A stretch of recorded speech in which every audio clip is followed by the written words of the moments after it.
এই নারকান আইস ভ্যালিতে সারাটা দিন আনন্দ করে এনজয় করে কাটিয়ে যেতে পারেন। কারণ দেখুন, এখানে যারা আসে তারা প্রত্যেকে গাড়ি রিজার্ভ করেই আসেন সিমলা থেকে। আমরা সারাদিন এখানে কাটালাম, এনজয় করলাম আইসের মধ্যে। তারপর আমরা আবার আমাদের নির্দিষ্ট যে গাড়ি দাঁড়িয়ে আছে এখান থেকে 700 মিটার দূরে, সেই গাড়ি করে আমরা সিমলা ফিরে যাব। কোনো প্রবলেমই নেই। অনেকে এটা বুঝতে পারেন না, যার ফলে কি হয়, এজেন্টদের এই 2-2.5 হাজার টাকা করে পার হেড এক্সট্রা এই টাকাটা তাদেরকে দিয়ে দিতে হয়, যেটার কোনো প্রয়োজনই নেই। যা হোক, আমরা ফাইনালি চলে এসেছি নারকান্ড আইস ভ্যালিতে। আপনারা এখন সামনে দেখছেন নারকান্ড আইস ভ্যালি। আমরা যখন নারকান্ডা এসে পৌঁছালাম তখন অজস্র পর্যটক এখানে এসে ভিড় জমিয়েছেন। দাঁড়িয়ে আছি হিমাচল প্রদেশের নারকুন্ডা আইস হিল।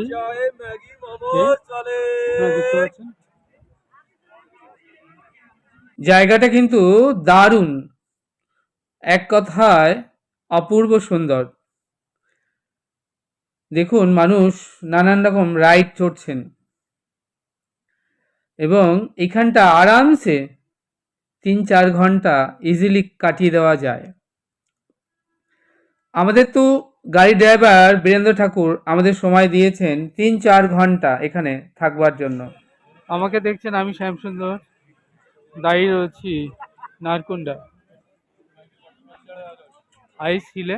আজ 26শে জানুয়ারি 2025। আজকের ওয়েদারটা বেশ ভালো, রোদ ঝলমলে, সুন্দর আকাশ।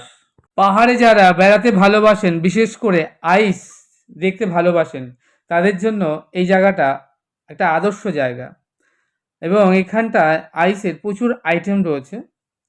আপনি ছোট বাচ্চাদের মতো করে স্লিপ চড়তে পারেন, স্কেটিং করতে পারেন, আরও অনেক রকম রাইড রয়েছে, আপনি সেগুলোর মজা নিতে পারেন। আপনি সেলফি তুলতে পারেন এবং পরিবারের সঙ্গে অনেকটা সময় এখানে কাটাতে পারেন। নারকুন্ডা, আমাকে দেখছেন, আমি শ্যামসুন্দর। এখন রয়েছি হিমাচল প্রদেশ থেকে 80 কিলোমিটার দূরে নারকুন্ডা। এখানে দেখুন আইসের পাহাড়, চারিদিকে আইস আর আইস, ঝাউবন। প্রচুর মানুষ ওই দূরে স্কেটিং করছে।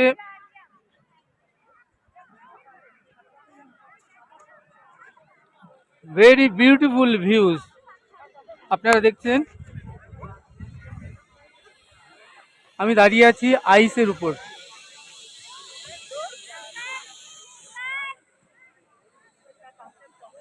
নারকুন্ডা।